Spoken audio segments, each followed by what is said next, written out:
Yo, real quick. What if I told you humans were never supposed to die? Yeah, you heard that right. No death, no aging, no goodbyes, just life, forever. That was the original plan, at least according to a bunch of ancient African tribes. But somewhere along the line, we messed up. Someone did something they really weren't supposed to, and just like that, death became part of the human story. Today, we're diving deep into the origin of death, not just one version, but the way this story shows up across Africa, in different cultures, different languages, but always with that same chilling twist. Alright, let's go. Now, let's start with the Lozi people of Zambia. They believed that in the beginning, humans lived under the care of the supreme god Nyambe. Nyambe created everything, animals, trees, rivers, the sky, and then humans, but humans, being humans, started acting wild. Especially this one woman, named Kamunu. She started doing things she wasn't supposed to, like killing animals for no reason, cutting down trees recklessly, ignoring the balance of nature. And Nyambe, he was like, yo, stop, this isn't how I made things to be. But Kamunu didn't stop. She kept going, and eventually, Nyambe had enough. He built a huge iron house, lifted it into the sky, and disappeared, literally ghosted humanity. And with that, his divine protection was gone, illness came, aging came. And eventually, death. So in this version, death didn't come because of punishment, but because we lost the connection, like losing the Wi-Fi signal to the source of life. It's subtle, but powerful. Now, let's flip over to Ghana, the Akan people. They tell this story with a twist of fate that honestly feels like a Pixar movie waiting to happen.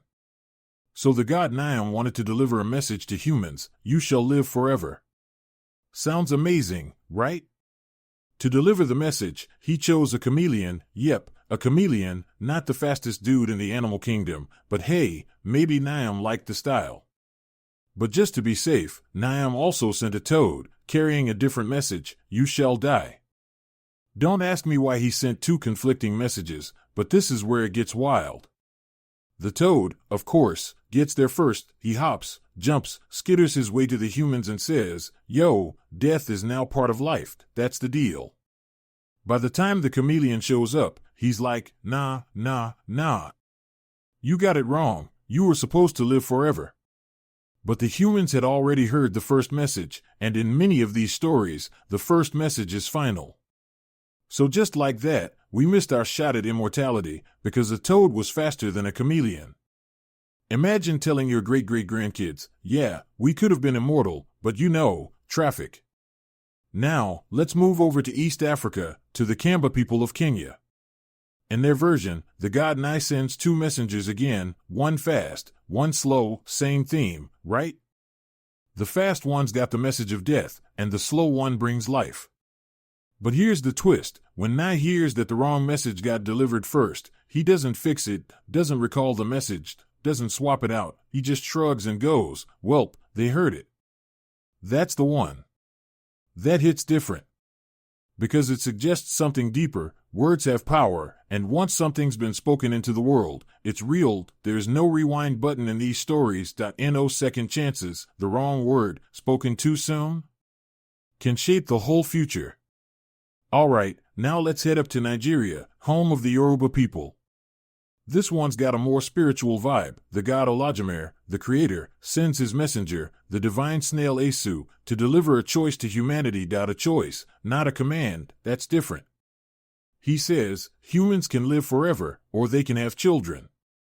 And humanity, being humanity, chose children.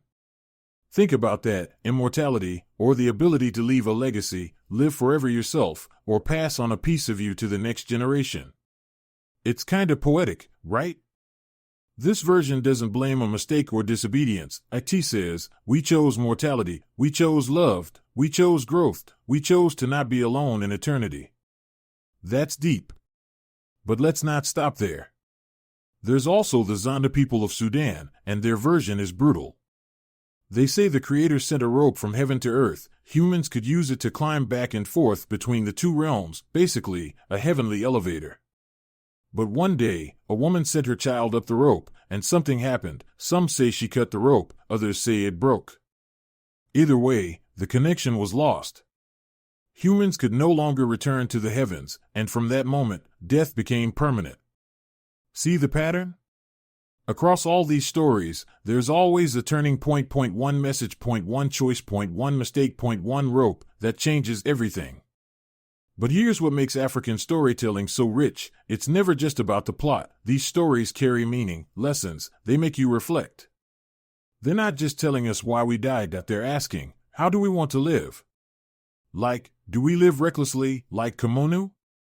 Or do we respect the balance? Do we wait too long to act, like the chameleon, or do we move with urgency?